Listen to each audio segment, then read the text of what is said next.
Hello friends, ಎಲ್ರಿಗೂ ನಮಸ್ಕಾರ. So ಈಗಾಗಲೇ ನೀವು ನೋಡಿರೋ ಹಾಗೆ ಪಿ ಡಿ ಒ ಪ್ರಶ್ನೆ ಪತ್ರಿಕೆನಂತೆ ಸೋರಿಕೆ ಆಗೈತಿ ಅಂತ ನ್ಯೂಸ್ನಲ್ಲಿ ಬರತೈತಿ. ಸೊ ಈ ಪಿ ಡಿ ಒ ಪರೀಕ್ಷೆ ಏನದ, ಸೊ ಒಂದು ಕೊಠಡಿಯಲ್ಲಿ 24 ಜನರಿಗೆ ಪರೀಕ್ಷೆಯನ್ನು ಬರೆಯಲು ಅವಕಾಶವನ್ನು ನೀಡಿರ್ತಾರೆ. ಸೊ ಅಲ್ಲಿ ಏನಾಗಿತ್ತು, 24 ಬದಲಾಗಿ 12 ಜನರಿಗೆ ಮಾತ್ರ ಏನೈತಿ ಪ್ರಶ್ನೆ ಪತ್ರಿಕೆ ಬಂದಿರ್ತದೆ.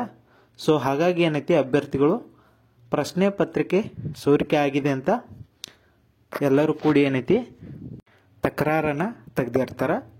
ಸೊ ಅಲ್ಲಿ KPSC ಕಡೆಯಿಂದ 24 ಪ್ರಶ್ನೆ ಪತ್ರಿಕೆ ಬದಲಾಗಿ 12 ಬಂದಿರ್ಬೋದು.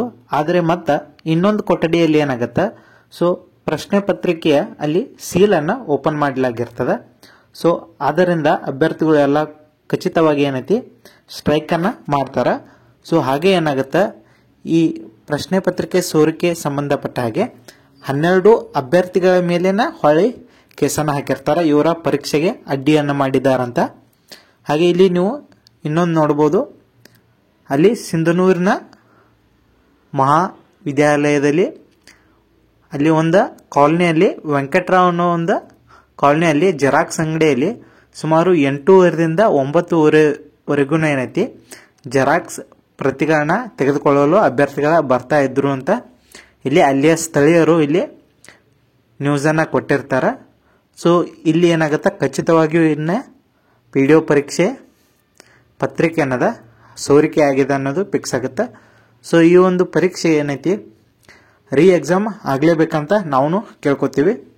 ಹಾಗೆ ನಿಮ್ಮ ಅನಿಸಿಕೆ ಏನಾದರೂ ಇದ್ರೂ ಕಮೆಂಟ್ ಬಾಕ್ಸ್ನಲ್ಲಿ ತಿಳಿಸಿ. ಸೊ ಇದು HK ರೀಸನ್ಕ ಮಾತ್ರ ಆಗಿದೆ. ಸೊ ನಾನ್ HKಕ್ಕೂ ಆಗ್ಬೋದು ಇದೇ ರೀತಿ. ಸೊ ಹಾಗಾಗಿ KPSC ಬಹಳ ನಿಗಾ ವಹಿಸಿ ಏನೈತಿ ಇಲ್ಲಿ ಪರೀಕ್ಷೆಗಳನ್ನ ನಡೆಸಬೇಕು. ಹಾಗೆ ಈ KPSC ಎಡವಟ್ಟಿನಿಂದ ಏನೈತಿ ಈಗ ಮತ್ತೆ ಅವಾಂತರ ಎದುರಾಗಿದೆ.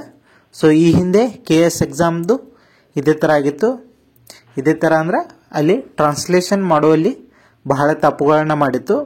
ಸೊ ಅದು ರೀ ಎಕ್ಸಾಮ್ ಆಗತೈತಿ ಈಗ ಡಿಸೆಂಬರ್ದಾಗದ. ಸೊ ಇದನ್ನು ಕೂಡ ಏನೈತಿ ಈಗ ಪ್ರಶ್ನೆ ಪತ್ರಿಕೆ ಬಗ್ಗೆ ತನಿಖೆಯನ್ನು ಮಾಡಿ ಖಂಡಿತವಾಗಿಯೂ ಇದನ್ನು ರೀ ಎಕ್ಸಾಮ್ ಮಾಡಬೇಕಂತ ನಾವು ಕೇಳ್ಕೊತೀವಿ. Thank you so much.